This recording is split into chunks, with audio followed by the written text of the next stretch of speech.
नमस्कार, जय हिंद। इस वीडियो में हम लोग बात करेंगे सीजीपीएससी के पैटर्न के बारे में। अक्सर मेरा तरीका ये नहीं कि चीज़ों को मैं प्रूव करूं, बट आज मैं कुछ सबूतों के साथ आया हुआ हूं कि मैंने पिछले कुछ सालों में सीजीपीएससी को लेकर जो स्ट्रेटजीज़ बताई हुई थी या जो बुक्स बताई हुई थी, जो कि पूरे छत्तीसगढ़ में कोई नहीं बोल रहा था, बट मैंने बोला था कि इससे क्वेश्चंस आएंगे। उसके बाद जब मैंने ये स्ट्रेटजी की वीडियोस निकाली, फिर उसके बाद उसको देखकर कुछ चैनल्स ने उसके बाद में, डेट स्पेसिफिक बात कर रहा हूँ, मेरी रिलीज होने के बाद दूसरे ने किया। उसके बाद सीजीपीएससी में उससे प्रश्न भी पूछे गए। जब सारा जमाना बोल रहा था कि सीजीपीएससी का पैटर्न कहाँ से प्रश्न आ रहे हैं, समझ नहीं आ रहे हैं, मैं लाइन टू लाइन उन सभी कठिन प्रश्नों को कहाँ से उठाया गया है, कौन से पेज नंबर से उठाया गया है, कौन से बुक से लिया गया है, सारी चीज़ें आपको सबूत के साथ बताऊंगा। कुछ के मैं बताऊंगा, बाकी सब चीज़ें आप अपने से देख सकते हैं। इसीलिए आप इस चीज़ को ध्यान रखें कि मैं नॉर्मली मेरी वीडियो की शुरुआत इस प्रकार नहीं होती, बट मैं आपसे बोलना स्टार्ट करूँगा। कुछ वीडियो में आपको देखने मिलेगा। नमस्कार, जय हिंद। मेरा नाम गुप्तेश सर या गुप्तेश आचार्य, तो आप सर्च करें तो गुप्तेश सर या गुप्तेश आचार्य के नाम से सर्च करेंगे। चलिए पहले मैं आपको प्रूफ दिखा देता हूँ, उसके बाद हम लोग स्ट्रेटेजी पे बात करेंगे, खासतौर पर लास्ट 3 मंथ्स में क्या हो सकता है या लास्ट 2 मंथ्स में हम लोग क्या कर सकते हैं पीएससी और रिलेटेड एग्जाम्स के लेकर। उस पर हम लोग पूरा डिटेल डिस्कशन करेंगे। वीडियो थोड़ी लंबी हो सकती है, लाइक करके वीडियो शुरू करें ताकि चीज़ें दूर तक पहुँचे, क्योंकि बहुत सारे विद्यार्थी जो हैं उस चीज़ को समझ नहीं पाते। चलिए शुरू करते हैं। अब यहाँ आप पहले तो 2-3 चीज़ें समझ लीजिए, देख लीजिए।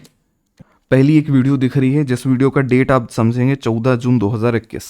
डेट स्पेसिफिक जाएंगे, छत्तीसगढ़ के जितने भी कोचिंग सेंटर्स हैं, इंक्लूडिंग 2-4 ऐसे हो सकते हैं जिन्होंने बोला हो कभी, लेकिन मैं जितने भी, आप जब भी यूट्यूब में सर्च करेंगे बड़े बड़े जितने भी बुक्स लिस्ट करके, किसी भी बुक लिस्ट में माजिद हुसैन की चीज़ें नहीं बताई गई हैं। माजिद हुसैन मैं जानबूझकर बोल रहा हूँ। माजिद हुसैन देखिए, ये बुक है, इसको जब ये वीडियो मैंने बताया था तो छत्तीसगढ़ में जितने भी अवेलेबल बुक हैं उन सारी बुक को मैंने सामने रखा और मैंने बताया, इंक्लूडिंग एनसीईआरटी। यहाँ पर भारत का भूगोल, माजिद हुसैन की बुक, क्योंकि ये अपडेट होते रहता है हर साल तो इसमें कवर चेंज हो जाता है, बट जब मैं ये चीज़ें बता रहा था तो एक भारत और विश्व का भूगोल आता है और एक आपको मिलता है केवल भारत का भूगोल। तो मैंने बोला हुआ था छत्तीसगढ़ के लिए भारत का भूगोल लेना, और यूपीएससी की तैयारी अगर आप कर रहे हैं तो दोनों पुस्तकों की ज़रूरत आपको पड़ सकती है, लेकिन भारत और विश्व का भूगोल जो है वो खास तौर पर यूपीएससी के लिए ज़्यादा उपयोगी होता है। ये चीज़ें मैंने बताई थी 14 जून 2021 को। आप कोई भी वीडियो यूट्यूब में जाकर देखिए जिसमें माजिद हुसैन को रिकमेंड किया गया है या जो मैंने इसमें बुक लिस्ट रिकमेंड की गई हैं, वो सारी चीज़ें आपको रिकमेंडेशंस में देखने को मिलेगी, सारी वीडियोस में, सारे कोचिंग सेंटर्स में। दूसरी बात, आफ्टर इस वीडियो के, वो भी अगस्त के आसपास देखने मिलेंगी। कारण क्या है कि ये चीज़ें सबको, लगभग कोचिंग सेंटर्स वालों को अंदर अंदर पता होता है कि इन पुस्तकों से पूछा जा सकता है प्रश्न, या ये स्टैंडर्ड बुक हैं। स्टैंडर्ड बुक का मतलब जिसको सब देखते हैं या जो मार्केट में बहुत ज़्यादा प्रचलित है, उसको स्टैंडर्ड बुक हम लोग बोलते हैं। ये सारी चीज़ें जो हैं फिलहाल की स्थिति में, अब देखो स्टैंडर्ड बुक के अलग अलग लोगों के मुंह से अलग अलग परिभाषा हो सकती है, मुद्दा वो नहीं है। मुद्दा ये है कि इस बुक से लाइन टू लाइन प्रश्न पूछा जा रहा है, और मैंने 2-3 साल से, जब से मैं चीज़ें पढ़ा रहा हूँ, तो मैंने आपको बोला था कि ये चीज़ें आएंगी। अब यहाँ पर आप इस बुक को सर्च करेंगे, इस वीडियो को सर्च करेंगे, तो आपको मिल जाएगा Guptesh sir useful books for government exam. इसको भी आप जाकर देख सकते हैं। छत्तीसगढ़ की जितनी पुस्तकें हैं, एक शॉर्ट रिव्यू मैंने उसमें दिया हुआ है। अब चर्चा इस बात में है कि ये प्रश्न है एक बहुत खतरनाक सा। ये वाला प्रश्न पत्र को देखते ही बच्चों के दिमाग में आया कि सर अरे अरे क्वेश्चन कहाँ से आ रहा है। उस वीडियो में मैंने आपको एक और बुक रिकमेंड की है जिसका नाम है भारत की राजव्यवस्था, और उसमें नाम है लक्ष्मीकांत की बुक है, बड़ी फेमस बुक है।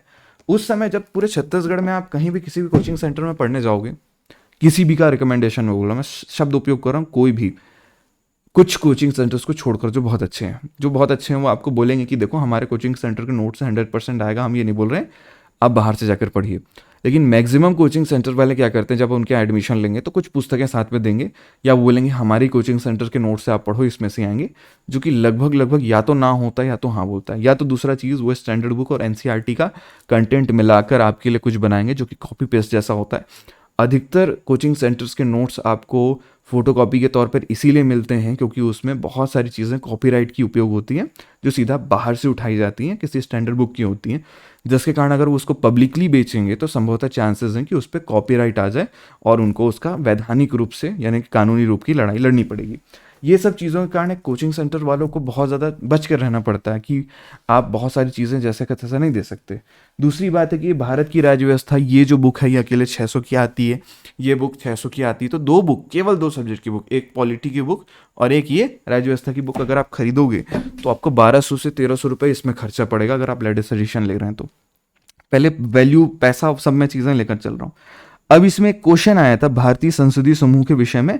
अब आप इस चीज को देखिए और इस चीज का गवर्नमेंट वेबसाइट में जस्ट नीचे मैं आपको दिखा रहा हूं, उसको देखिए। गवर्नमेंट वेबसाइट की स्क्रीनशॉट मैंने डाल रखी हुई है, बड़े ध्यान से देखिएगा। इसमें जो पहला वाला कथन है, यह एक स्वायत्त संस्था नहीं है। अब यहाँ पर अगर हम लोग देखेंगे, भारतीय संसदीय ग्रुप एक स्वायत्त निकाय है, यह संस्था है, ये सबसे पहला लाइन पे देखा। इसके बाद सेकंड है, संसद के पूर्व सदस्य इसके संसद सदस्य बन सकते हैं। अब जस्ट इसके नीचे में अगर आप देखेंगे, सभी संसद सदस्य और पूर्व सदस्य भारतीय इसकी ग्रुप की सदस्य ग्रहण कर सकते हैं। लाइन टू लाइन क्वेश्चन उठाया गया है, एकदम फर्स्ट टू फर्स्ट। अगर कोई इसको पढ़कर केवल देखकर भी जाए तो बन जाएगा। तीसरा इसमें कथन अगर आप देखेंगे, लोकसभा का उपाध्यक्ष और राज्यसभा का उपसभापति समूह के पदेन एक्स ऑफिसियो उपाध्यक्ष होते हैं, ऐसा करके लिखा हुआ है। अब इसमें देखते हैं यहाँ पर कहीं ऐसा कुछ लिखा हुआ है क्या, इसमें देखें जरा। तो इसमें अगर आप देखेंगे नीचे में, तो आपको लिखा होगा लोकसभा अध्यक्ष ग्रुप और कार्यकारी समिति का पदेन सभापति होता है, ये वाली चीज़ है इस पे लिखी गई है। और यहाँ पर लिखा है उपसभापति और लोकसभा के उपाध्यक्ष ग्रुप के पदेन उपसभापति होते हैं। अब ये लाइन देखिए और ऊपर का लाइन देखिए, आपको महसूस हो जाएगा कि लोकसभा का उपाध्यक्ष यहाँ पर लिखा गया है, राज्यसभा का उसको थोड़ा सा आगे पीछे कर देंगे, लोकसभा के उपाध्यक्ष यहाँ लिखा हुआ यही है। पूरी लाइन टू लाइन यहाँ से उठाया गया है। ये मैं हो गया एक क्वेश्चन के बारे में बताया। अब हम लोग जब दूसरे क्वेश्चन के बारे में बात करते हैं, है ना, निम्नलिखित कथन को पढ़कर सही विकल्प का चुनाव करें। ये क्वेश्चन आप खोजने के लिए बैठेंगे, एनसीईआरटी में सरदर्द कर देगा। 99% चांसेस है कुछ कुछ चीज़ें मिलेंगी, या आपने बहुत दिन से एनसीईआरटी पढ़ रखी है तो कुछ चीज़ें कर सकते हैं। बट ये क्वेश्चन एनसीईआरटी या किसी के नोट्स से पढ़ने बैठेंगे तो चांसेस हैं कि कोचिंग सेंटर के नोट्स में चीज़ें मिल जाएं, अगर वो स्टैंडर्ड बुक से उठाए हैं तो। बट क्वेश्चन ये नहीं है कि उनके नोट्स में है कि नहीं है। मैं किसी कोचिंग सेंटर को ब्लेम नहीं कर रहा हूँ, बट मैं चीज़ें बता रहा हूँ कि बच्चों को कहाँ से पढ़ना है, क्योंकि पीएससी या फिर बड़े एग्जाम क्वेश्चन कहाँ से ले रहे हैं। अब आप इस चीज़ को बड़े ध्यान से समझना। भूगर्भिक इतिहास के लिए एक विशेष भूगर्भिक समय मापक तैयार किया, ये शब्द है। अब ये जो है, ये भारत का भूगोल, ये वही बुक है जो मैंने रिकमेंड किया था एग्जाम के पहले, ये नहीं कि एग्जाम के बाद। मैं हर बार से इसी चीज़ को रिकमेंड कर रहा हूँ कि ये पढ़िए, अब से पीएससी अपना पैटर्न ऊपर ले जा रहा है, भैया इसको पढ़ना पड़ेगा। अब इस माजिद हुसैन की बुक के दूसरे पेज नंबर पे, ज़्यादा दूर नहीं, दूसरे से तीसरे पेज नंबर पे अगर पलटोगे तो एक पन्ना पलटने से ये चीज़ आपको पेज मिलेगा। इस पेज में, अब क्योंकि मुझे आपको बताना था इसलिए मुझे लाना था, एक विशेष भूगर्भिक समय मापक तैयार किया। यहाँ पर ये जो मैंने हाईलाइट किया है, सेम लाइन यहाँ पर लिखा हुआ है। अब आपको समझ आ गया। अब मुद्दा क्या किया है, JD डाना का नाम यहाँ पर चेंज कर दिया गया है ना। यहाँ पर भारतीय उपमहाद्वीप शब्द भी आपको मिल जाएगा, बस इसके जगह TS हॉलैंड है, व्यक्ति का नाम चेंज करके सेम टू सेम लाइन उठा के डाल दिया गया। इसके बाद दूसरा स्टेटमेंट अगर आप देखेंगे, भूगर्भिक समय मापक के अनुसार भारतीय चट्टानों को आर्कियन, पौराणिक, द्रविड़ और इसमें विभाजित किया। अब आप अगर यहाँ देखेंगे, भारतीय चट्टानों को आर्कियन, पौराणिक, द्रविड़ियन और आर्यन युगों में विभाजित किया, सेम लाइन है। तो अगर लाइन यहाँ से उठाई जा रही है तो आप इधर उधर की चीज़ें क्यों पढ़ेंगे, मुद्दा समझ रहे हैं। इसी चीज़ों को हम लोग बड़ा ध्यान से देखकर चलते हैं। अब बच्चों की प्रॉब्लम ये होती है, जब वो पीएससी का तैयारी करना स्टार्ट करते हैं तो उठा के देखते हैं भैया टॉपर कौन है, किसने टॉप किया, उसने क्या किया, उसने क्या किया, उसने कौन सी बुक्स पढ़ी, उसने ये क्या किया, वहाँ से क्या किया, कहाँ से कोचिंग की, वो चले जाते हैं वहाँ पे। अरे भैया, टॉपर लोग ने जो बुक रिकमेंड की है उससे कोई क्वेश्चन आ नहीं रहे हैं, ना उससे पीएससी को कोई मतलब है। और टॉपर जो चीज़ चिल्ला चिल्ला के पब्लिक में बता दी हैं, उसी से पीएससी अगर क्वेश्चन निकाल के देगा। अरे भैया, पीएससी एक संस्था ऐसी है, उनको दिखता है कि सामने चीज़ें क्या चल रही हैं, उनके पास टीवी, मोबाइल, इंटरनेट सब है। पेपर सेट करने के पहले वो पूरा माहौल चेक करते हैं। अभी पीएससी का माहौल ये चल रहा है पूरा अच्छे से कि भैया हम तो अब स्टैंडर्ड बुक में आ गए हैं, हम अगर क्वेश्चन छाटेंगे तो भैया भारत का भूगोल ये बात से छाटेंगे, भारत की राज्य व्यवस्था ये से छाटेंगे। अब ये नहीं है कि तुम कोई एक पुस्तक ले लो, एक छोटी सी पतली सी पुस्तक, उससे तुमने भूगोल पढ़ लिया और निकल जाएगा। तो इस बार से प्रश्न इस प्रकार के आएंगे, कथन वाले आएंगे। क्योंकि अगर इस बुक से किसी बच्चे ने 10 बार भी चार्ट रखा है तो कथन वाले क्वेश्चन घुमा कर दे दिया, बना ले, जरूरी नहीं है। तो पीएससी ने बोल दिया भैया हमने यहाँ पे अपने झंडे गाड़ दिए, आप यहाँ से क्वेश्चन आने वाले हैं, देख लीजिए। अब विद्यार्थी क्या कर रहे हैं, फिर से वो जा रहे हैं मार्केट में, भैया सीजीपीएससी की कोई बुक देना, एक बुक से निकल जाएगा। तो ना तो सीजीपीएससी तुम्हारा एक बुक से निकलेगा, ना तो कोई व्यापम के एग्जाम एक बुक से निकलेंगे। और अब अगर आप समझ रहे हैं, क्योंकि मैंने एक बीच में एक टाइम टेबल तैयार किया था और आपके मन में आ रहा है कि सर हम लोग प्रिपेयर कर रहे हैं, कितना प्रिपेयर हुआ है, इंडियन जीएस ठीक से हुआ है कि नहीं हुआ है, इसके लिए मैंने एक पीएससी के पैटर्न पे बड़ी एक अच्छी टेस्ट सीरीज बनाई हुई, जिसको आप बहुत बार दे सकते हैं। जो गलत करेंगे वो पता चल जाएगा। केवल 31 रुपये अभी इसका प्राइस रखा गया है, वो आप परचेस कर सकते हैं। कैसे परचेस करेंगे मैं अभी बता देता हूँ। तो देखिए, ये वाला व्हाट्सएप नंबर है 7987498866। इस पे आपको टेस्ट लिखकर मैसेज करना है, वहाँ से आपको एक मैसेज आएगा, वहाँ से आप नॉर्मली परचेस कर सकते हैं। सारी चीज़ें टेलीग्राम पे आपको प्रोवाइड की जाएंगी। उस टेस्ट को आप कई बार दे सकते हैं, बड़ा आसान प्रक्रिया है। उसको अगर आप दे देते हैं और उस टेस्ट सीरीज़ में, क्योंकि 50 उसमें प्रश्न हैं फिलहाल की स्थिति में, क्योंकि इंडियन जीएस की बात चल रही है, और इंडियन जीएस में अगर 50 क्वेश्चन में से आपने सॉल्व किया, फिर आपको लास्ट में नंबर भी पता चल जाएगा। नंबर अगर आपका उसमें 40 से 50 के बीच आ रहा है तो ये मानकर चलिए आप सिलेक्शन के बहुत करीब हैं, आपकी तैयारी अच्छी चल रही है, मेहनत करते रहिए, सिलेक्शन हो जाएगा। अगर आपका नंबर 10 से 15 के आसपास आ रहा है तो आपको लगभग या क्वेश्चन समझ नहीं आ रहे हैं एकदम, या उससे भी कम आ रहे हैं, तो चांसेस हैं कि अब आपको एक साल पूरा अच्छे से प्रिपेयर करना पड़ेगा, ये बड़ी बड़ी बुक्स पढ़नी पड़ेगी, क्योंकि अगले साल आने वाला पेपर और कठिन आने वाला है अभी वाले पेपर से।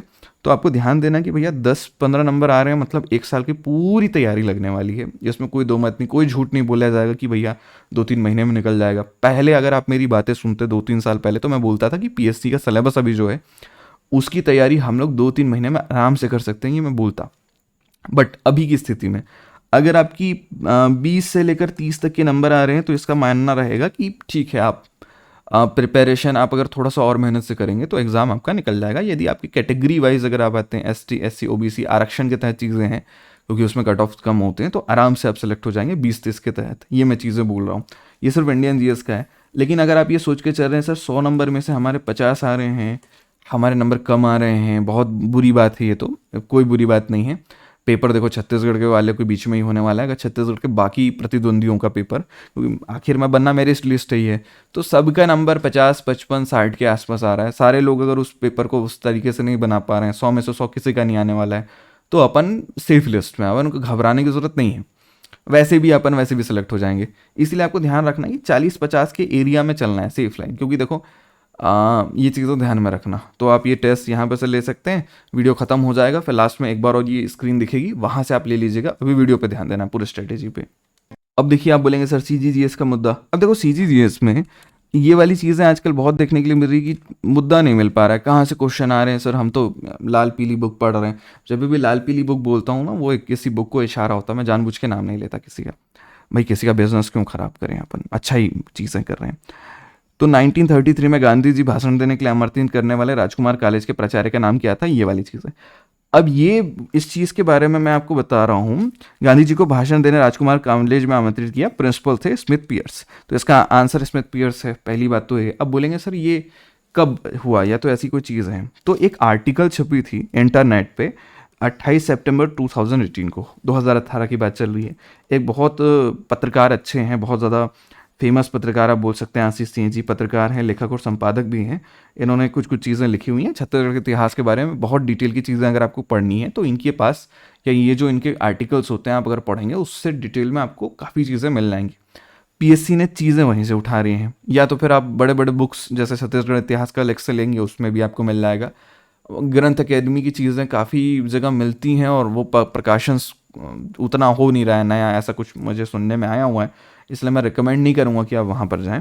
उसके बाद अलग से एक और मैंने एक संबंध में बता रहा हूँ, निम्न कथन के आधार पर सही विकल्प का चुनाव करें। एक ही पेपर के प्रश्न है पीएससी पिछले बार के। प्लेट विवर्तनी के बारे में पूछा गया है, प्लेट टेक्टोनिक्स के बारे में, इसके सिद्धांत के बारे में। जस्ट नीचे भारत का भूगोल, आपका माजिद हुसैन, उसी से प्रश्न उठाया गया है, देख लीजिए।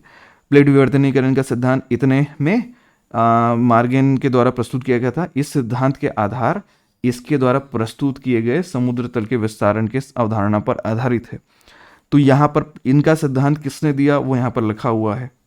अब यहाँ पर देखो सिद्धांत किसने दिया वाला चीज़ है, तो सिद्धांत इसने दिया, दूसरे ने सिद्धांत दिया, लेकिन उसका आधार किसी और ने रखा, ये वाली चीज़ें हैं, इस पे कथन वन आया है। दूसरा है समुद्र तल विस्तारण के सिद्धांत पर आधारित है, तो यहाँ पे समुद्र तल आधारित, ये दूसरे लाइन पे चीज़ें मिल गई। भैया आप अगर किसी बुक के तीसरे पेज नंबर को खोले हैं, दूसरे तीसरे पेज नंबर को खोले हैं, उसकी कोई चीज़ हम लोग पढ़ रहे हैं, ये सिद्धांत के बस हम लोग 1-2 पेज पढ़े हुए हैं, उसका 1-2 लाइन पढ़े हुए हैं, उसमें से आपके क्वेश्चन लाइन टू लाइन उठा कर आ रहे हैं, और कहीं और क्यों जाना है। या तो मैं बेवकूफ़ हूँ कि मैं इसके अतिरिक्त कोई दूसरी पुस्तकें पढ़ने के लिए जा रहा हूँ, या तो मेरे दिमाग में बैठ गया है कि भैया हम तो सिर्फ टॉपर्स ने जो कर दिया है, भाई हाँ हम तो हाथ पैर जोड़ के आंख बंद करके टॉपर्स के कदमों में गिर जाएंगे कि बिल्कुल भैया आपने कर लिया तो हम तो बहुत गिरे हुए व्यक्ति हैं, हम तो कर ही नहीं पाएंगे, ये सोचकर। तो अपने आप को किसी से कम समझना नहीं है पहले। हर एक व्यक्ति जो कभी मान के चलो एग्ज़ाम निकाल लिया, चाहे तुम्हारा प्री ना निकला हो, चाहे तुम मेंस में जाके वापस आ गए हो, तुम्हारे अंदर वो कैपेबिलिटी है, तुम्हारे अंदर वो चीज़ें हैं कि तुम एग्ज़ाम निकाल सकते हो, बस तुम सही जगह पर नहीं हो। ये मुद्दा ध्यान रखना। हर कोई चाणक्य नहीं बनता और हर कोई चंद्रगुप्त बन सकता है। इस चीज़ में दो में फ़र्क होती है। तो चाणक्य अलग चीज़ें होती है, चाणक्य बनने का रास्ता बिल्कुल अलग है। एक टीचर अपनी पूरी लाइफ सेक्रीफाइस करता है एक बच्चे का जीवन बनाने के लिए, और एक बच्चा अपना जीवन की जवानी सेक्रीफाइस करता है सरकारी नौकरी पाने के लिए, उस सेवा में जाने के लिए। तो इस चीज़ को बड़े ध्यान से रखना कि ज्ञान कहाँ से मिल रहा है, वो कौन है, उसके बारे में क्या है। टीचर, आप छत्तीसगढ़ में बहुत सारे अच्छे अच्छे टीचर्स यूट्यूब पे पढ़ा रहे हैं, जहाँ से चीज़ें मिल जाएं, 10-15 चीज़ें इधर उधर की कुछ भी उठा के पढ़ा रहे हैं। 2-3 चीज़ें आप देखेंगे जैसे कुछ नहीं आने वाला है, एग्जैक्ट मैं चीज़ें बता रहा हूँ। पीएससी ने पैटर्न साफ कर दिया, हम यहीं से क्वेश्चन पूछेंगे, पुस्तक पढ़ो, वहीं से प्रश्न आएगा, फिर तुम चाहे 1000 चीज़ें उठा के पढ़ा लो, कोई मतलब नहीं समझ आने वाला है बच्चे को, और वहाँ से कोई क्वेश्चन आने भी नहीं वाला है। क्योंकि भैया एक पुस्तक में कॉपीराइट की चीज़ें होती हैं। अगर आप समझना चाहें इस चीज़ को समझें थोड़ा सा। अगर इस चीज़ को उठाकर हम लोग कहीं पे पढ़ाना स्टार्ट कर दें, तो अगर उसी चीज़ को आधार बना के पढ़ाना स्टार्ट कर दें, तो कंपनी वालों को प्रॉब्लम हो जाएगा, बुक छापने वालों को प्रॉब्लम हो जाएगा कि आप हमारी सारी कंटेंट फ्री फंड में यूट्यूब में बांट रहे हो। इसीलिए वो लोग कोशिश करते हैं कि हम इस प्रकार से कॉपीराइट वाली चीज़ें लगाएं। तो कॉपीराइट का प्रॉब्लम बहुत ज़्यादा आता है। फिलहाल की स्थिति में अभी मैं समझाने के लिए इस चीज़ का उपयोग कर रहा हूँ, मैं पढ़ाने के लिए इसका उपयोग नहीं करता। या फिर मैं बच्चों को रिकमेंड कर देता हूँ कि मैंने देखो ये पुस्तक पढ़ लेना, इसमें से क्वेश्चंस आते हैं, ये वाली चीज़ें। पेड क्लास के बच्चों को ये सारी चीज़ें मैंने पहले ही बता रखी थी। अब ये वाली चीज़ें आपको पढ़ना है, इससे भी क्वेश्चन आते हैं। अब लास्ट मुद्दा आया कि सर ठीक है, अब आपने बता तो दिया इधर उधर से इस बुक से क्वेश्चन आ रहे हैं, आपने जो बताया वही बुक को आंख बंद करके पढ़ना है, इधर उधर कहीं और झांकना वाकना नहीं है। लेकिन सर हमने तो कोचिंग ज्वाइन कर ली है, अब कोचिंग में मेंस की क्लासेस चल रही हैं और हमको प्री का तैयारी करना है और प्री का सिलेबस कंप्लीट नहीं हुआ है, तो इस साल नहीं निकलने वाला एग्जाम। कोई घुमाने फिराने का आंसर नहीं है कि आप जो आंसर चाह रहे हैं। अगर आप मेंस की तैयारी अभी से करने लग गए हैं और यहाँ पर आप बोल रहे हैं कि सर मेरी प्री का सिलेबस कंप्लीट नहीं हुआ या प्री की तैयारी कंप्लीट नहीं हुई, क्या करूँ? तो इसका सीधा आंसर है, प्री अपना समय मांगता है। प्री को निकालने के लिए आपके पास कम से कम, अब यहाँ एक और खतरनाक चीज़ें चल रही, टेस्ट सीरीज। मैं 2-4 लोगों का टेस्ट सीरीज बच्चों ने भेजा था मुझे, उस पर उन लोगों का जो सॉल्यूशन होता है उसमें क्या करते हैं, हमारे पुस्तक के पेज क्रमांक इतने से इतने तक में कहीं पे है, उसको आप जाके पढ़ लीजिए ऐसे करके। तो आपकी पुस्तक से तो आ नहीं रहा है भगवान, अब प्रभु आपकी पुस्तक से आ नहीं रहा है तो क्या करिएगा? पढ़ना छोड़ दें, काम छोड़ दें, जॉब छोड़ दें, क्या करिए? तो देखिए, प्री के लिए प्रिपरेशन के लिए कम से कम 3 से 4 माह का वक्त लगेगा, उस स्थिति में जब आपका मिनिमम एनसीईआरटी कवर है। अब दूसरा प्रश्न, हमको कैसे पता चलेगा हमारा स्टैंडर्ड क्या है? टेस्ट सीरीज जो मैंने पीएससी के पैटर्न में बनाई हुई है, बड़ा सोच विचार से, उन जगहों से जहाँ से पीएससी क्वेश्चन निकालता है। क्योंकि ये चीज़ें अगर मैं 2 साल से बोल रहा हूँ कि यहाँ से क्वेश्चन आ रहा है आ रहा है आ रहा है चिल्ला के, और वहीं से ही क्वेश्चन आ रहे हैं, इसका मतलब है कि बनाने वाला व्यक्ति अगर टेस्ट सीरीज बनाया हुआ है तो उसी डायरेक्शन में, और हज़ारों के टेस्ट सीरीज नहीं है, 31-32 रुपये में टेस्ट सीरीज मिल रही है।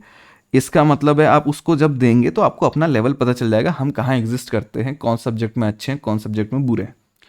अब जो सब्जेक्ट में तुमको लग रहा है हम बुरे हैं, उस सब्जेक्ट के विषय में तुमको बस थोड़ी ज़्यादा तैयारी करना है। दूसरी बात, एमसीक्यूज़ अगर तुम सॉल्व करने में लगे पड़े हो या यूट्यूब के एमसीक्यूज़ वीडियो देख रहे हो, तो नहीं निकलने वाली है पीएससी उस चीज़ से, ना तो तुम्हारा व्यापम में कुछ होने वाला है उस चीज़ के सहारे। एकदम फॉल्स चीज़ है।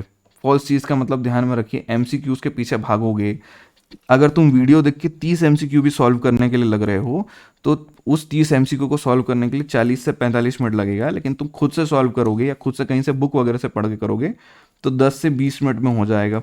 ये 10 से 45 मिनट आपको तो लगेगा सर बहुत बड़ी मुद्दा नहीं है, हम तो कर रहे हैं, तो खुद को झूठ बोल रहे हो कि प्रिपेयर कर रहे हो करके। ऐसा प्रिपरेशन नहीं होगी, घूमते रह जाओगे एक ही जगह गोल गोल। क्योंकि वो तुम वीडियो जब देखोगे, वो जब तक वीडियो देख रहे हो तब तक महसूस होगा कि हमको ये चीज़ें याद हो रही है, आफ्टर वीडियो ख़त्म चीज़ें।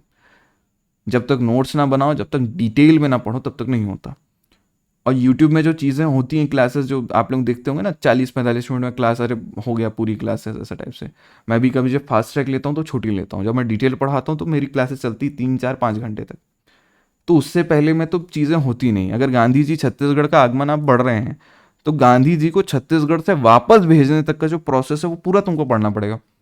और इसमें कब हुआ, क्या हुआ, कौन से लोग का क्या ज़रूरत था, छत्तीसगढ़ का मंगल पांडे अगर हनुमान सिंह को बोला जा रहा है तो क्यों बोला जा रहा है, उन्होंने ऐसा क्या किया, ये सारी चीज़ें जोड़कर पढ़नी पड़ेगी। और अगर नहीं पढ़ रहे हो या नहीं पढ़ाया जा रहा है तो प्रॉब्लम में हो। ये छत्तीसगढ़ पीएससी में इस वर्ष जो प्रश्न आया हुआ था, बहुत सारे बच्चों को लगा सर ये तो पॉलिटी में मिल ही नहीं रहा है, हमको लखनऊ पूरा लक्ष्मीकांत छान मारा नहीं मिल रहा है। तब मैंने उनको बताया कि देखो आप जाएंगे पीएससी में प्रश्न में वो देखेंगे तो ये प्रश्न मिल जाएगा। उनको समझाया प्रश्न का ये जो आया हुआ है ये पॉलिटी का प्रश्न नहीं है, ये आधुनिक भारत के इतिहास का प्रश्न है। आफ्टर गांधी आफ्टर नेहरू वाली चीज़ें आप जब पढ़ते हैं, कुछ पुस्तकें होती हैं बड़ी बड़ी, तब आपको ये चीज़ें क्लियर होती हैं कि नेहरू के बाद का भारत कैसा था, या नेहरू जी के शासनकाल में कैसा भारत था, गांधी जी के बाद का भारत कैसे था, या फिर आधुनिक भारत के इतिहास में चीज़ें क्या थी। बच्चे आधुनिक भारत के इतिहास पढ़ते पढ़ते समझ जाते हैं कि ठीक है भारत की आज़ादी तक आधुनिक भारत का इतिहास है, लेकिन नहीं, उससे आगे भी है। आज़ादी के बाद क्या हुआ, संविधान संशोधन हुआ, तो संविधान संशोधन के पीछे के कारण क्या थे, उस समय की राजनीति में क्या थी, और ये सारी चीज़ आपको लक्ष्मीकांत की बुक में मिलेगी ही नहीं। लक्ष्मीकांत की बुक में वो संविधान संशोधन क्यों हुआ बस थोड़ा सा लिख देंगे, बहुत डिटेल में नहीं होगा, वो चीज़ें इतिहास में मिलेंगी। उसके लिए आपको ऐतिहासिक पुस्तक पढ़ने पड़ेंगे, उसके लिए आपको बहुत सारी पुस्तकें आती हैं। अब मैं यहाँ पर जिस चीज़ों का नाम मैंने बुक लिस्ट में बता दिया, वहाँ पे आपको चीज़ें देखनी पड़ेगी, बट स्पेक्ट्रम आप उठा सकते हैं, स्पेक्ट्रम की बुक। और एक चीज़ जो होता है मुझे बड़ी अच्छी लगती है, अगर आप पॉलिटी पढ़ रहे हैं और पॉलिटी को रिलेट करके पढ़ना चाहते हैं तो ये बुक बड़ी मुश्किल से मिली है मुझे, भारतीय राज्य व्यवस्था की बुक है। और इस बुक का नाम जो है संवैधानिक रूपरेखा एवं समस्थानिक मुद्दे, समसामयिक मुद्दे, ये स्पेक्ट्रम की लिखी गई बुक है। ये 2018 का मुझे वर्जन मिला है, उसके बाद का वर्जन मैं खोजा, मुझे मिला नहीं। अगर ये बुक को बनाने वाले या किसी के पास ये बुक होगी तो मुझे कमेंट में बताइए, मुझे हो सके तो भेज दीजिए। ये बुक बहुत ज़्यादा ज़रूरी है, मुझे उसके बाद की बुक नहीं मिली। इसमें 2018 के एडिशन में जो चीज़ें दी गई हैं वो भी आज के पीएससी के लिए बहुत ज़्यादा ज़रूरी है। तो पीएससी का पैटर्न अब इतना ज़्यादा डायनेमिक हो गया है, इतनी ज़्यादा चीज़ें बदल गई हैं कि जो चीज़ें मैं क्लास के बीच में जब आप लोगों को बातें बताता हूँ ना, अच्छा इंदिरा गांधी ने वो किया था, अच्छा इंदिरा गांधी जब बंगाल को ऐसे दो भागों में बांट रही थी ना, बंगाल मतलब आपका जो पश्चिम बंगाल को जो एक बंगाल होता था और एक पूर्वी बंगाल जिसको आप लोग बांग्लादेश बोलते हैं और पाकिस्तान है, उसको जब बीच से ऐसे फाड़ रही थी ना, तो ये हुआ था। उस समय माहौल में ये चलता था। आधे लोग बोलते हैं अच्छा सर आप तो फालतू बातें कर रहे हैं, फालतू बातें नहीं है, राजनीति की बातें हैं, यही सारे एग्जाम में चीज़ें पूछी जाती हैं। यही चीज़ें नहीं समझ पाओगे तो पीएससी का हो गया, फिर पीएससी का पैटर्न अब बदल चुका है। अब वो नहीं कि 4 पुस्तकें पढ़े, हरा लाल पीला नीला पुस्तक पकड़े, उसमें से 4-5 क्वेश्चंस कर लें, बोले हाँ अब तो हमारा पीएससी निकल जाएगा। अब ना हो रहा है ये चीज़ें। लेकिन एक चीज़ फिर से बता रहा हूँ कि पीएससी का पैटर्न कठिन हो रहा है, पेपर कठिन हो रहा है, दिलाने वाले वही हैं, तो उनका दिमाग भी वहाँ चल रहे हैं। अब मुद्दा ये है कि पीएससी ने अपना पैटर्न बदल दिया है और आप समय रहते अपना दिमाग बदल लिए या समय रहते ज़्यादा चीज़ें अच्छे से पढ़ने लगे, डीप में जाकर पढ़ने लगे, तो चांसेस हैं कि आपके सिलेक्शन बड़े आराम से हो जाए। कट ऑफ भी कम हो रहे हैं, आपको देखा होगा। जितना पेपर कठिन होता है उतना कट ऑफ कम होता है, क्योंकि पेपर सबके लिए कठिन हुआ है, अकेले एक जन के लिए नहीं हुआ है। अब हमको ये चीज़ समझना है कि अभी की स्थिति में सबसे पहला क्वेश्चन जो बहुत लोग रहते हैं, आधे लोग तो कोचिंग वाले ही रहते हैं, सब बड़े बड़े जगह के, मैं नाम किसी का लूँगा नहीं, लेकिन मैक्सिमम कोचिंग सेंटर के बच्चे कहीं ना कहीं मुझसे संपर्क करते हैं क्योंकि उनको वो चीज़ें दिखती हैं कि हाँ सर वो बता रहे हैं जो क्वेश्चन का आंसर हमको वहाँ नहीं मिल रहा है।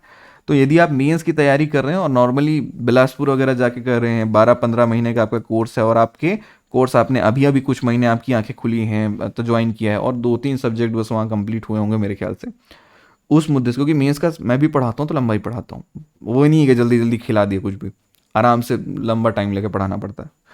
और इस समय आप बोल रहे हैं कि सर मेंस की प्रिपरेशन कर रहे हैं, अब प्री आ गया है, अब प्री का टेंशन हो रहा है, प्री निकालना है इस साल तो पीएससी निकालनी, क्या करें, प्री निकल जाएगा क्या? तो इस संबंध में बोलूँगा मेंस का एग्ज़ाम बहुत ज़्यादा कठिन नहीं हुआ है, ठीक है, इस बार का मेंस का कट ऑफ भी कम है।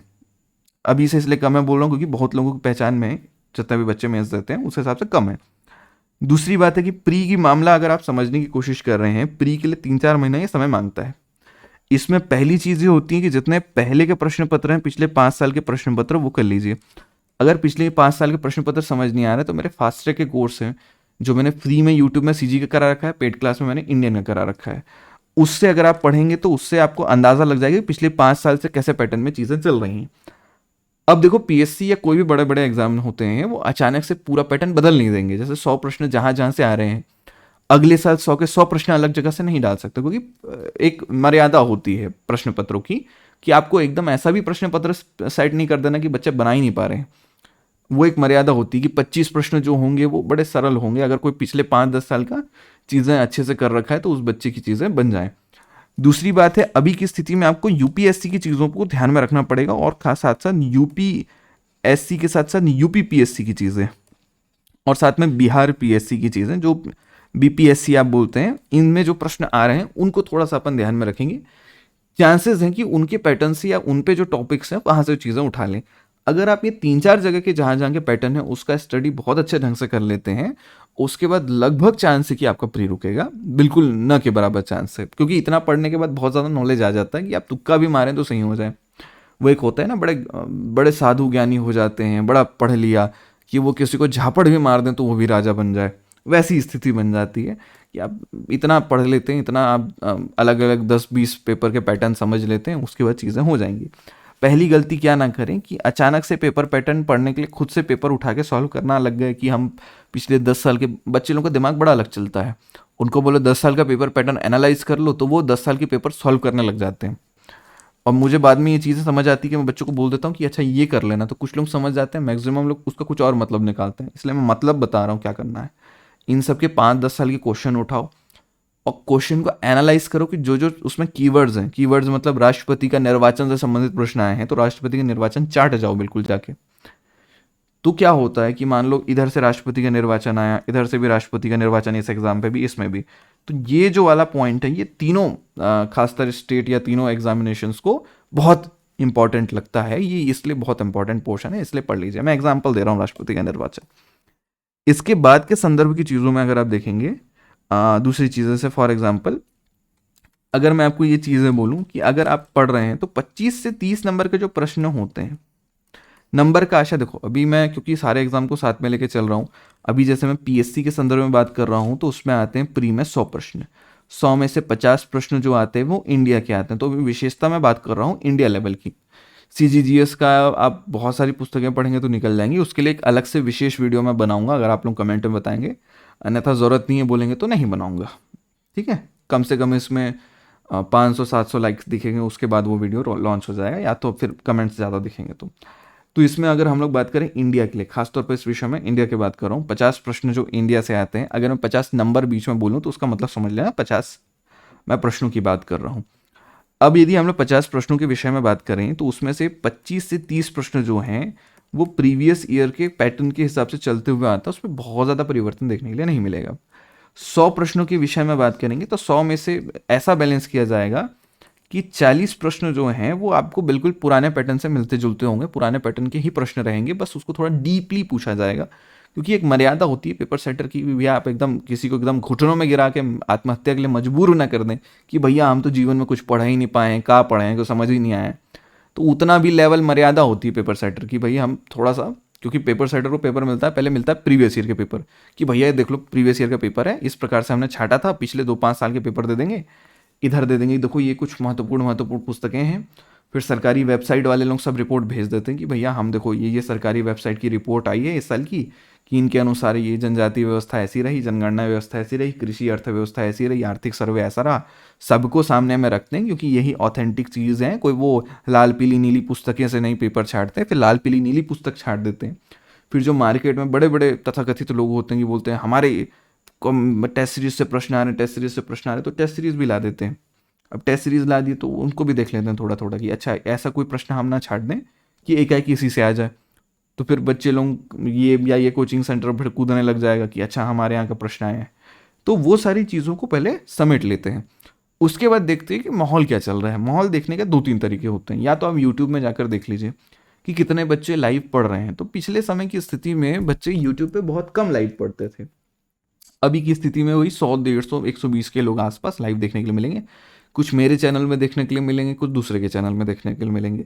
तो पीएससी वाले देखते हैं कि लास्ट के 2-3 महीने बचे हुए हैं, अब ये बच्चे अपना टाइम किस चैनल पे ज़्यादा दे रहे हैं, उस चैनल को देखते हैं। अगर चैनल पे बात करने वाला फैक्चुअल चीज़ें ज़्यादा बता रहा है तो वो देखते हैं फैक्चुअल चीज़ें कहाँ से उठाया जा रहा है।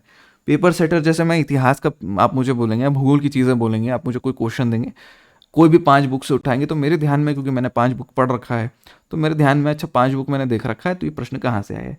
वैसे ही कोई भी कंटेंट अगर कोई पढ़ाने लगता है तो वो समझ आ जाता है कि कंटेंट कहाँ से है। दूसरा बात, बहुत ज़्यादा फैक्चुअल अगर कंटेंट पढ़ा रहे हैं तो वो समझ जाते हैं कि अब चैनल का कुछ लेना देना नहीं है, तो वो देख लेते हैं क्या क्या पढ़ा लिया और वहाँ से प्रश्न नहीं देते। एकदम साफ सुथरी बात है। अब मेरे चैनल में मैं नॉर्मली तथ्यों को ज़्यादा नहीं बताता, तथ्यों को नहीं बताता का मतलब है कि अगर कोई मेरा वीडियो देखने भी आया, कम से कम आधा घंटा 1 घंटा वो समझने की कोशिश करेगा कि भाई मामला क्या चल रहा है। तो मैं जैसे बता रहा हूँ कि गांधी जी देखो छत्तीसगढ़ आए थे, सुंदरलाल शर्मा जी के साथ घूमे, इधर उधर घूमे, ऐसे ऐसे घूमे। अब मैं तथ्यों को नहीं बताता, या मैं कभी भी चीज़ें लेता हूँ तो पहले से लिखी लिखाई चीज़ें नहीं होती। तो जहाँ पहले से लिखी लिखाई चीज़ नहीं है, कोई भी व्यक्ति अपना पूरा जब तक पूरा समय नहीं देगा तब तक मुद्दा समझ नहीं पाएगा कि ये पढ़ा क्या रहा है। इसीलिए नॉर्मली खास तौर पर जो भी चैनल जो लिख कर चीज़ें पढ़ाते हैं, क्योंकि पढ़ाने टीचिंग की टेक्निक है कि चीज़ें लिख कर पढ़ाई जाएँ, जैसे आप स्कूल में पढ़े होंगे, या थोड़ी चीज़ें लिखी हूँ, हेडिंग्स लिखी हूँ और बाकी चीज़ें लिख कर बताई जा रही हैं, ये सामान्य तौर पर आप यूपीएससी लेवल के बड़े बड़े टीचर्स देखेंगे, वो भी ऐसे ही पढ़ाएंगे। कोई भी अच्छा टीचर आप पकड़ लीजिए, वो ऐसे ही पढ़ाएगा, जिससे चीज़ें आपको समझ आएंगी, क्योंकि क्रम से चीज़ें समझ आती हैं। अगर ब्लैक बोर्ड या पीछे कुछ चीज़ें पूरी लिख दी गई हैं तो विद्यार्थी पहले उस चीज़ को पढ़ लेगा, वो समझने के मूड में है भी नहीं। इसलिए आपको बड़े ध्यान से इस चीज़ पे विचार करना है, समझना है कि जब भी आप इस सब चीज़ों को बैठकर पढ़ने लगेंगे या ये सब चीज़ों को देखने लगेंगे, तो ये चीज़ बड़े ध्यान से समझना है कि कोई भी ऐसे आप लेक्चर्स को इग्नोर करें, छोड़ दें, या खुद से पढ़ने का प्रयास करें जिसमें वो किसी प्रिंटेड चीज़ों से पढ़ा रहे हैं या पहले से लिखी हुई चीज़ों से पढ़ाने का प्रयास कर रहे हैं। क्योंकि वो चीज़ें जो पहले से लिखी हुई चीज़ें पढ़ा रहे हैं, वो कोई भी पेपर सेटर जो होता है वो आके पहले वो चीज़ें देख लेता है, झांक लेता है, अच्छा ये वाले बुक से पढ़ा रहे हैं या इस बुक से कंटेंट उठा रहे हैं, तो हमको ये नहीं छांटना है। अब इसका साफ मतलब कि उन लोगों ने अगर 200 लेक्चर्स लिए या 200 चीज़ें आपको पढ़ाई, आपके 200 घंटे उसमें लगे हैं, आना क्वेश्चन 1-1.5 घंटे से है। मतलब मुद्दा ये है कि तुम 200 घंटे लगाए, आ क्वेश्चन 1-1.5 घंटे से रहा है, तो फायदा तुम्हारा न के बराबर हो रहा है, क्योंकि वो 1-2 क्वेश्चन से तुम सिलेक्शन होना नहीं है। और जब बोल रहे हैं कि ये सब बुक्स को पढ़ने में टाइम ज़्यादा लगाएं और कॉन्सेप्ट समझने के लिए किसी का चैनल देख लें, तो मैं कॉन्सेप्ट पे इसीलिए ज़्यादा जोर देता हूँ, कॉन्सेप्ट समझा देता हूँ ताकि मैं इतना समझा दूँ कि आप बुक पढ़ें फिर चीज़ें समझ आ जाए। क्योंकि अब पीएससी वो हल्की फुल्की चीज़ बची नहीं है, ऊपर की चीज़ हो गई है, ये पहले समझ के चलो, ये एकदम नहीं है कि भाई हाँ कर लेंगे, सोते उठते कर लेंगे, वैसी चीज़ ना हो रही अब। हाँ, लेकिन अगर 2-3 साल आपके पास वक्त है, बच्चे हो फर्स्ट ईयर सेकेंड ईयर में, तो अच्छे से प्रिपेयर कर सकते हो, अभी टाइम है। तो ये आपको समझ के चलना है। मेंस के लिए अगर आप अभी से तैयार कर रहे हैं तो मेंस की तैयारी अभी स्टॉप कर देना सबसे ज़्यादा बेहतर रास्ता होगा। प्री तक बिल्कुल मेंस की तैयारी ना करें, क्योंकि प्री तक मेंस की तैयारी करेंगे तो दिमाग में मेंस चलते रहेगा, प्री बिल्कुल नहीं चलेगा। दूसरी बात, मैक्सिमम चीज़ें मेंस और प्री में दोनों में सेम होती हैं, तो आपको वैसे पढ़ना पड़ेगा। तीसरी बात, ये जो बुक मैं बता रहा हूँ, ये बुक को कौन पढ़ता है? ये बुक को वो पढ़ता है जो यूपीएससी देता है, यूपीएससी सीजीपीएससी से ऊपर की परीक्षा। दूसरी बात, यूपीएससी के परीक्षा में ऑप्शनल सब्जेक्ट लिया जाता है। ऑप्शनल सब्जेक्ट का क्या मतलब है, मैं समझाने का प्रयास करता हूँ। ऑप्शनल सब्जेक्ट का आशय है ग्रेजुएशन के साथ पोस्ट ग्रेजुएशन एक होता है, आप लोग करते होंगे मास्टर्स की डिग्री, तो जिन लोगों को मास्टर्स करना होता है भारत के भूगोल पे, उनके लिए ये बुक सार कहलाता है। दूसरी बात, जिन्होंने मास्टर्स कर रखा है या एक ऑप्शनल सब्जेक्ट होता है तो जो ऑप्शनल पढ़ते हैं वो लेते हैं ये बुक, क्योंकि ये बुक बहुत ज़्यादा डिटेल्स में चीज़ें समझाता है। या राज्य व्यवस्था पढ़ना है आपकी लक्ष्मीकांत की, तो भी वो उस लेवल में जाता है। इसका साफ मतलब क्या है कि हमारा पीएससी जो है वो यूपीएससी के ऑप्शनल सब्जेक्ट की बुक से क्वेश्चन उठाकर आपको दे रहा है। इसका सामान्य मतलब क्या है कि भैया कि हम अगर मेंस की तैयारी अगर अभी कर रहे हैं तो उस मेंस को पढ़ते समय, मेंस खास तौर पे बात मेंस की चल रही है, मेंस में वो विषय जो प्री में है उसको साथ साथ कंप्लीट करते हुए चलें तो बहुत बढ़िया होगा। दूसरी बहुत प्यारी बात मैं आपको समझाना चाहता हूँ, अभी जितने भी कोचिंग सेंटर्स या जहाँ भी चीज़ें हैं, आपकी पढ़ाई की तकनीक ऐसी हो कि हम तो पहले इतिहास ख़त्म करेंगे, उसके बाद पॉलिटी ख़त्म करेंगे, उसके बाद जियो ख़त्म करेंगे। तो हम एक चीज़ कहना चाहते हैं कि आपका कोई भी एग्ज़ाम होगा उसमें सभी से मिला के मिंजरा प्रश्न आएंगे। इससे तुम्हारा साथ ये होने वाला है आगे, अगर आप ऐसे कर रहे हैं तो, जैसे ही आपका हिस्ट्री खत्म हो गया, पॉलिटी खत्म हो गया, बड़े खुश हो गए, अरे हिस्ट्री पॉलिटी खत्म हो गई अपनी, होगा ये एग्जाम तक तुम्हारे 2-3 सब्जेक्ट कंप्लीट हुए होंगे अच्छे से, 2-3 सब्जेक्ट में बड़े अच्छे होंगे जिसमें तुमको कॉन्फिडेंस होगा, उसमें से भी आएंगे 12-15 क्वेश्चन मुश्किल से, गिनती के 5 क्वेश्चन। अगर आपने हिस्ट्री अच्छे से कर ली, गिनती के 5-7 क्वेश्चन आ गए, बहुत बड़ी बात है। अब तुमसे वो 5-7 क्वेश्चन बड़े अच्छे से बन गए, पॉलिटी के 2-4 बड़े अच्छे से बन गए, बाकी में सर पकड़ के बैठ जाओगे। अब तुम बोलोगे हमारा पेपर तो बढ़िया गया या बेकार गया, तो वो चीज़ें होने वाली हैं। इसलिए काम करो कि जितने सब्जेक्ट्स हैं उसमें से थोड़ी थोड़ी चैप्टर की चीज़ें पढ़ लो। फिर से क्या बोल रहा हूँ, माजिद हुसैन की बुक से शुरू के 1-2 पेजेस की चीज़ें आ रही हैं तो तुम बस सारे चैप्टर्स का इंट्रो पढ़ लिए, बस ज़्यादा नहीं बोल रहा हूँ मैं, इंट्रोडक्शन पढ़ लिए केवल हेडिंग का मतलब समझते हुए चलो। अगर सारे जितने भी तुमने सब्जेक्ट के हेडिंग का विषय केवल समझ लिया, सिलेक्शन के चांसेस 70 to 80% चले जाएंगे। बहुत बड़ी बात बोल रहा हूँ, 70 to 80% केवल जितना भी बुक हैं बड़े बड़े बुक्स उसके इंट्रोडक्शन पढ़ लो। हेडिंग का मतलब समझ आना चाहिए, सरल शब्दों में, बहुत भारी शब्दों में नहीं। फैक्ट्स हैं उसको थोड़ा समझ लो, अच्छा इस टाइम पे ये, इस टाइम पे ये। एक बार बुक पढ़ोगे तो दिमाग में चीज़ें वैसी रह जाती हैं, 2-3 बार रिवीजन करना है बस, इसलिए ध्यान दो। अभी बहुत महत्वपूर्ण हथियार है रिवीजन। दूसरी बात है, छत्तीसगढ़ में एचआर का बुक आता है, प्रतियोगिता सारांश आती है, और 2-4 पुस्तकें और आती हैं। मुझे 2 ज़्यादा मार्केट में दिखती हैं, इसलिए 2 का नाम मैं बता रहा हूँ। संभवतः और होंगे, वो पुस्तक वाले मुझे पुस्तक नहीं भेजते, इसलिए मुझे नहीं पता कि वो हैं कि नहीं है, क्योंकि मुझे बहुत ज़्यादा कोचिंग सेंटर्स के नाम वाम भी नहीं पता। बट वहाँ के बच्चे जब फ़ोन करते हैं कि सर देखिए ऐसा कुछ हुआ है, हम वहाँ पढ़ रहे हैं, ये चीज़ें चल रही है, अब फंस चुके हैं, क्या करना है, तब मैं फिर मुझे नाम पता लगता है।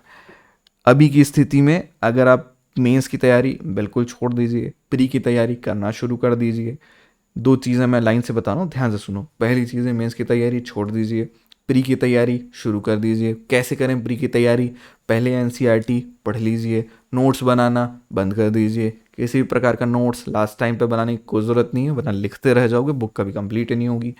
अगली चीज़ें, जो चीज़ में तुम एकदम फैक्चुअल चीज़ें हैं उसको प्रिंट करा सकते हो तो प्रिंट करा लो, सरकारी वेबसाइट का सहायता लो, किसी भी कोचिंग सेंटर के बुक नोट्स के जाल में मत फंसो, क्योंकि उससे कोई प्रश्न नहीं आ रहे हैं, ना आने के चांसेस हैं। बस कोशिश आप ये कर सकते हैं कि अगर आपने कुछ चीज़ें ले रखी हैं तो स्टैंडर्ड बुक आपके पास होने चाहिए, जो की चीज़ें मैंने A to Z about CGPSC, A to Z CGPSC Guptesh sir ऐसा सर्च करोगे तो वो वीडियो मिल जाएगी। उसमें मैंने जो चीज़ें रिकमेंड की है वो देख लो, उसके सारी बुक से क्वेश्चन आएंगे। मैं अभी से बोल रहा हूँ, अभी PSC का पेपर नहीं हुआ है, फिर भी बोल रहा हूँ, ध्यान में जाओ। बहुत सारे छत्तीसगढ़ के प्रश्न वहीं से देखने मिल जाएंगे। नहीं हो पाएगा इतने दिन में, ये मत सोचना, बुक कम से कम फर्स्ट रीडिंग हो जाएगी। फर्स्ट रीडिंग करने में 1 से 1.5 महीने का वक्त लगेगा। उसके बाद सेकेंड रीडिंग करने के लिए 1/4, 1/4 का समय लगेगा। यानी कि अगर 1 महीना लगा है तो तुमको मुश्किल से 7.5-8 दिन और लग जाएंगे, 10 दिन लग जाएंगे मोटा माटी।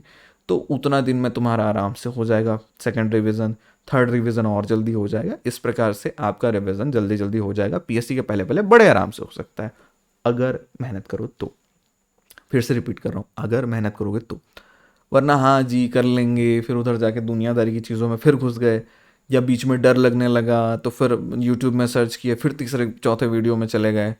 क्या है, ऑनेस्ट बातें जिस तरीके से मैं बता रहा हूँ, मुझे लगता नहीं है कोई और बताता है या कॉन्फिडेंस के साथ कोई बोल सकता है। मैं ये चीज़ें उस समय भी कॉन्फिडेंस के साथ बोल रहा हूँ, आज भी बोल रहा हूँ, इसलिए बड़े ध्यान से समझना कि ये चीज़ें होती हैं। दूसरी बात, अभी सर अगर ये बुक ले लें तो कैसे पढ़ेंगे? तो पहले आप टेस्ट सीरीज़ दोगे, जो मैंने बता रखा है। टेस्ट सीरीज़ में यहाँ भी शो करवा देता हूँ वापस से चीज़ें।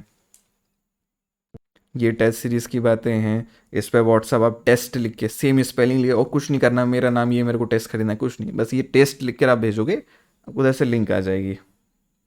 मुद्दा समझिए। तो टेस्ट को आप देंगे, उस टेस्ट में 50 नंबर का, ये इंडियन जीएस का, थोड़ी देर में CGGS का भी टेस्ट आ जाएगा। इंडियन जीएस का आप टेस्ट दोगे, 50 प्रश्न है, 100 नंबर का टोटल होगा। माइनस मार्किंग का उसमें कोई प्रावधान नहीं है, लेकिन माइनस मार्किंग 1/3 आप अपने दिमाग में लेकर चलेंगे। जितने प्रश्न गलत होंगे उतना माइनस मार्किंग आप खुद करना पड़ेगा आपको, बस उसमें पॉजिटिव और किसमें गलती हुई ये चीज़ें बताएगा। दूसरी बात है, जैसे आप इसको परचेस करेंगे, 31 रुपये का टेस्ट सीरीज बहुत महंगा नहीं है, किया जा सकता है। उसको जैसे आप करोगे, जो भी गलत फर्स्ट टाइम दोगे तो आपको गलत गलत चीज़ें मिल जाएंगी। मेरा मानना है कि खरीद पहले से लो, बाद में शायद रेट बढ़ जाए। आपको उस चीज़ को ध्यान में ये रखना है कि जो जो प्रश्न जो जो डिपार्टमेंट के हैं, जो जो विषय के हैं, उस पर ध्यान रखना कि मैं इस पर कमज़ोर हूँ या इसमें बहुत स्ट्रांग हूँ। ये कुछ चीज़ों में आप लोग स्ट्रांग होते पता नहीं लग पाता, तो जिसमें जिसमें कमज़ोर है, जिसमें जिसमें गलतियाँ हो रही हैं, उसको अलग से लिख लेना। और मेरा मान के चलिए कि माइनस मार्किंग इसलिए नहीं रखा है मैंने, ताकि आप पूरा प्रश्न हल कर लो, जितना भी है टोटल, सबके सब हल करो, एक भी मत छोड़ो। तुक्का मारो, लेकिन सोच के तुक्का मारो। कम से कम 2 घंटा में से 1 घंटा बैठ के 2 पेपर, क्योंकि आधा पेपर होता है। और उसके बाद अपना आत्मावलोकन करो कि मैं किन से सब्जेक्ट में बहुत बुरा हूँ या किन सब्जेक्ट में बहुत बढ़िया हूँ। उसके बाद ना उस सब्जेक्ट के अच्छे अच्छे टॉपिक को अच्छे से प्रिपेयर करो। बस तुम्हारा सिलेक्शन उतने से हो जाना है। फिर फ्यूचर में जो भी टेस्ट सीरीज आएगी उसको भी दिला देना, क्योंकि पैटर्न लगभग लगभग उसी प्रकार से रहेगा। अगर आपकी तैयारी ठीक रही तो आने वाले टेस्ट में फिर अच्छे नंबर आ जाएंगे। और अगर उसमें अच्छे नंबर आने स्टार्ट हो गए, अच्छे नंबर का तात्पर्य बता रहा हूँ 50 में से 100, ये अच्छा नंबर है, बहुत बढ़िया नंबर है 50 में से 100। 50 में से 60 माशाल्लाह, 50 में से 70-80 भगवान हो आप। उसके बाद 50 में से 90-100 फिर आप ही पेपर सेट कर रहे हो बैठ के। इतना मामला है, अब देख लो। तो इस चीज़ को बड़े ध्यान से करो। ये नंबर पे व्हाट्सअप कर सकते हो, ये कर सकते हो। अब फाइनल वर्डिंग बता रहा हूँ कि करना क्या है। पहला, इस चीज़ को करते ही आपको पता लग जाएगा कि आप कहाँ स्टैंड करते हो। अगर लग रहा है कि एकदम प्रश्न देख के ही समझ नहीं आ रहे हैं, तो इस साल बस आप पीएससी में बैठने जाएंगे और कुछ होने वाला नहीं है। तुक्के से सिलेक्शन हो भी गया प्री में, फिर मेंस में भी कुछ नहीं होने वाला है। वो वहाँ से लटकते भटकते वापस आ जाओगे, क्योंकि भाई वो इंटरव्यू तक रोक ही देते हैं रोकने वाले।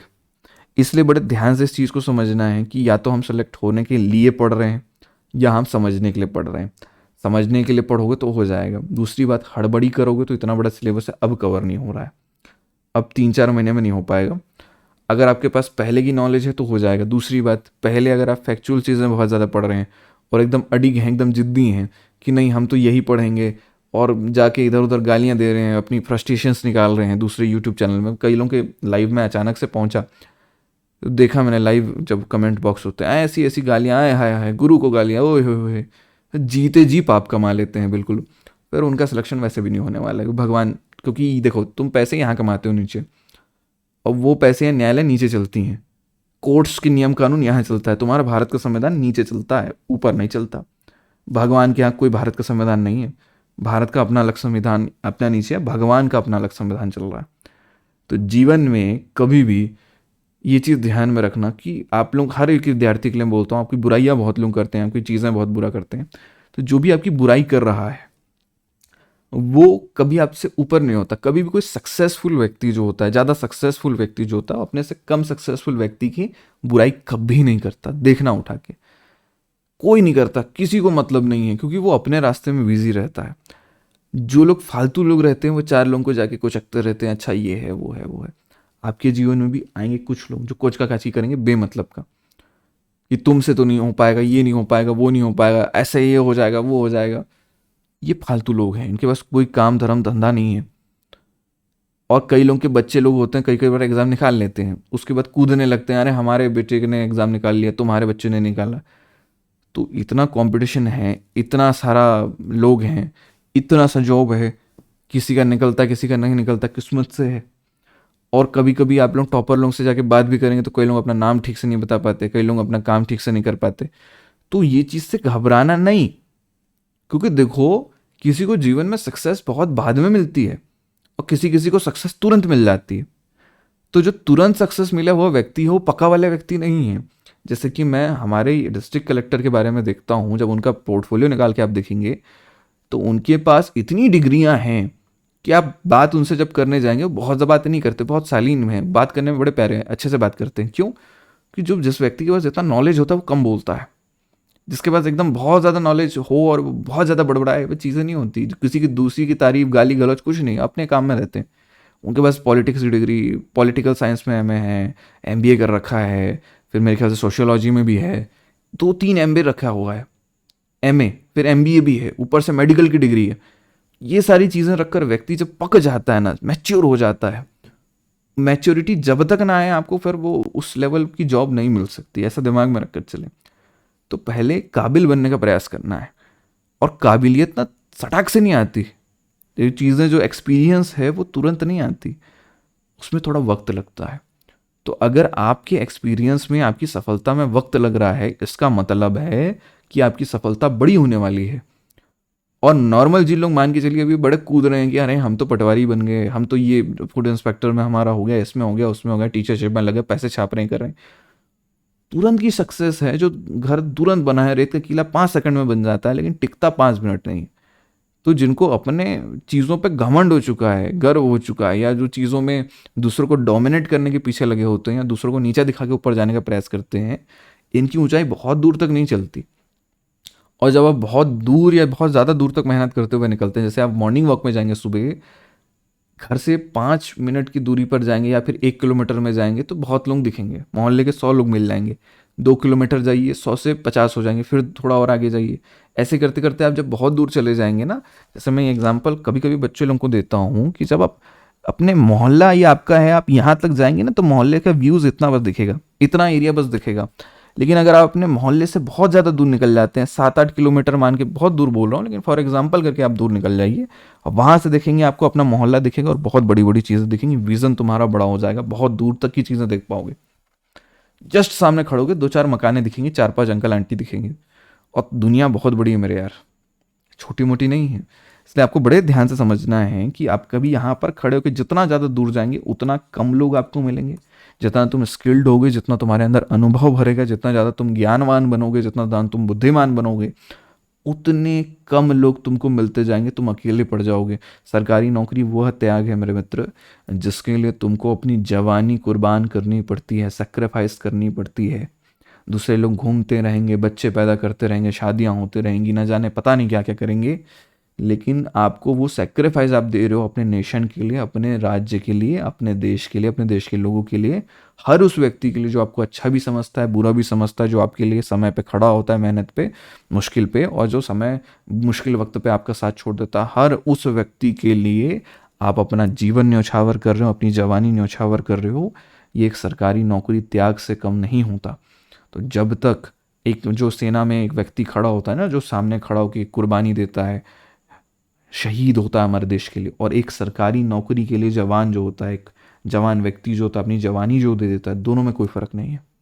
इसलिए इस चीज़ को बड़ा ध्यान से समझ के चलें कि अगर सफलता में थोड़ा वक्त लग रहा है, इसका मतलब नहीं है कि तुम असफल हो रहे हो, तुम सीख रहे हो।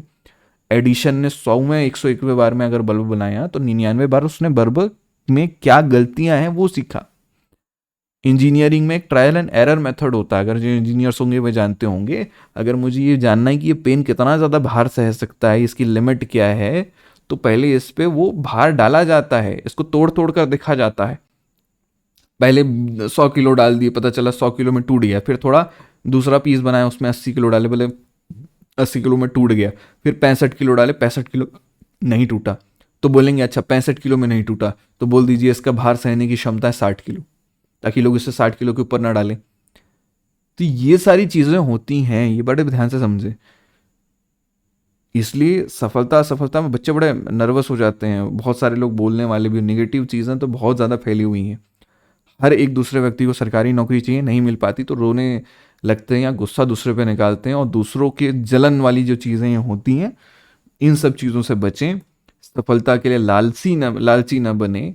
सफलता अगर चाहिए आपको, थोड़ा सा उसके लिए मेहनत लगेगा, थोड़ा ज़्यादा मेहनत लगेगा, हल्का सा टाइम लगेगा, जल्दी नहीं मिल सकता, ये चांसेस हैं ज़रूर, लेकिन मेहनत लंबी होगी, और मेहनत जब लंबी होगी तो जो मिलेगा उसमें आपको संतोष रहेगा, आपके पास ज्ञान रहेगा। आप बहुत ज़्यादा अच्छे से पढ़कर अगर कोई नौकरी लेते हैं तो सामने जब आप किसी से बात करेंगे तो जो तुरंत आया हुआ बच्चा है, मान के चलिए आप 26 की उम्र में जा रहे हैं और सामने आया हुआ बच्चा 21 का आईएएस बनकर आ रहा है और 26 के आप डिप्टी कलेक्टर बन के जा रहे हैं, तो आपके 26 के डिप्टी कलेक्टर के पास जो नॉलेज है वो 25-21 के आईएएस के पास नहीं रहेगा, वो अनुभव नहीं रहेगा। वो चीज़ को समझना है हमको कि लाइफ में अनुभव बहुत ज़्यादा भारी चीज़ होती है, ज्ञान का कुछ नहीं है, 4 पुस्तक बढ़ के थोड़ी ज्ञान तो आ ही जाती है, और जीवन में हर हम लोग जो चीज़ सोचते हैं समय के साथ बदलती है। इस बातों के साथ अगर आपका और कोई क्वेश्चन हो, ज़रूर आप कमेंट में मुझसे पूछ सकते हैं, कमेंट में पूछिएगा, कमेंट में आप लोग बोलेंगे। अभी कुछ एक नया डीपी मैं लॉन्च करने वाला हूँ स्टूडेंट्स के लिए, कि जो सीरियस बच्चे हैं, तो जिनके अंदर वो डीपी दिखेगी या जिसमें वो चीज़ें दिखेंगी उनका रिप्लाई पहले दिया जाएगा, ऐसा करके। दूसरी बात है, वो जो मेंबर्स होते हैं चैनल के, उनको रिप्लाई को वैसे ही प्राथमिकता दी जाती है। तो आप इस चीज़ का बड़ा ध्यान रखें कि जो चीज़ समझ नहीं आ रही कमेंट में पूछें, उस पर मैं डिस्कस करूँगा, अच्छे से बताऊँगा। और निगेटिव कमेंट्स वाले होंगे तो ज़रूर निगेटिव कमेंट करना, मुझे भी निगेटिव कमेंट्स देखना बड़ा अच्छा लगता है। पॉजिटिव भी अच्छे लगते हैं, पॉजिटिव बहुत अच्छा लगता है, निगेटिव ठीक ठीक लगता है। वो होता है ना, नमक तीखा खाना मुझे बहुत ज़्यादा पसंद है।